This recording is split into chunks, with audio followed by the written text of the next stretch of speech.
Welcome back to Fields. If you've been following us, you know that we are in a series called The Fruit of the Spirit. And in this series, we dive deeper into the fruit of love, joy. We've done self-control, faithfulness, gentleness. If you haven't watched it, the links are going up right now. Click on it, like it, share it, subscribe. I promise you, you're going to be blessed because they blessed my soul. So for this video, we're going to do something a little different. Usually with the fruits, we give a definition of the fruit so you can understand it a little bit more. But today we're doing kindness and goodness together. And I'm not going to do a definition first. I'm going to give you guys a story time. But for me to jump into the story time, I have to give you a little context of the racial tensions that's going on. So there are these two groups. There are the Samaritans and there are the Jews. And the Jews feel as though the Samaritans, so the hostility between the two groups are rooted in political and religious differences. So the Jews feel as though the Samaritans and the way they worship and the way they do things, it's not right. And they detest, they hate, they do not like these Samaritans. So if they had to get from point A to point B, and Samaria, which is where the Samaritans are from, was in the middle of those 2 points, they rather take the extra mile, the extra 4 miles, than to walk through Samaria. So that's the context which we're talking to. So in this story, this man gets up one day and he's just like, I need to do what I gotta do. So I'm gonna get up and go to where I need to go. So he gets up and he goes. And then on his way, he's met with robbers. And they beat him, they unclothe him, they take his clothes, they take his money, and they leave him on the floor to die. And a little while passes and a priest comes. A priest sees this man on the floor, and I made the guess that the person on the floor is Jewish. And he sees him and he's like, nah, fam. And he goes on to the other side of the road and goes about his business. A little while passes and then a Levite comes, which is a Jewish person as well. And he sees him.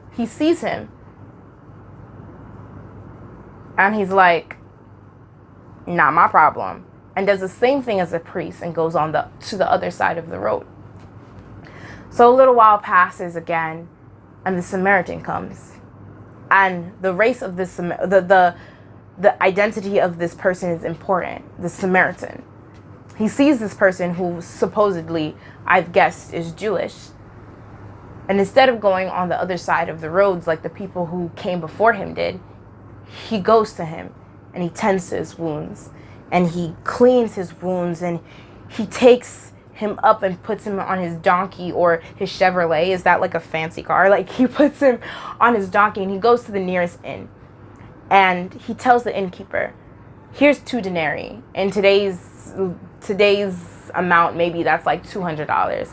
He says, let him rest here for a few nights. And if he stays any longer, I'm coming back and I'll pay everything that he owes. And the question is, what is kindness? And how is this kindness?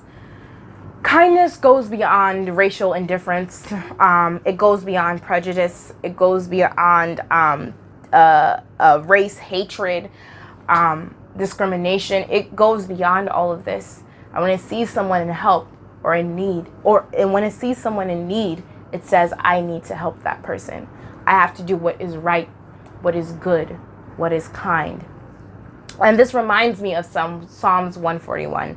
And it says, let a righteous man strike me. It is a kindness. Let him rebuke me, and it is oil for my head. This is saying that in the face of injustice, if you stay quiet, if you don't do anything, then that is not goodness, that is not kindness, but that is evil, because you're allowing the injustice to continue. You're allowing the injustice to grow. And goodness and kindness, often we think, hey, goodness, if you're kind, you're reserved, and we have this mentality that kindness just means friendly, generous, and considerate. But kindness and goodness is not passive. Kindness and goodness is active.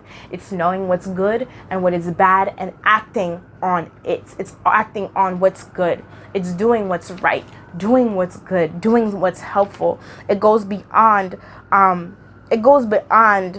doing things just for you, or this selfish notion that if it's not about me or my people, it's not my problem. It's like, if someone needs help, no matter their race, no matter their color, no matter their religion, their creed, where they come from, I'm going to help them. I'm going to be the one. So people think that kindness is being generous, but Christ's kindness and Christ's goodness goes beyond that. You know what? Actually, let's go back to even the story that we're talking about. We can actually find it in Luke 10, verse 25 to 37, I believe. And at the last verse, 37, it says, Jesus says, which one of these people showed the man who was beaten on the road? Which one of these people were his neighbor? And to which the person who asked Jesus question prior, which made the story time happen, he says, the one who showed mercy. Mercy, kindness goes together. Mercy and goodness goes together. Mercy overshadowed sin so much that when Jesus saw his children suffering, when Jesus saw his children dying in sin, he said, I'm going to put aside my throne. I'm going to step down from my throne, and I'm going to die for their sins.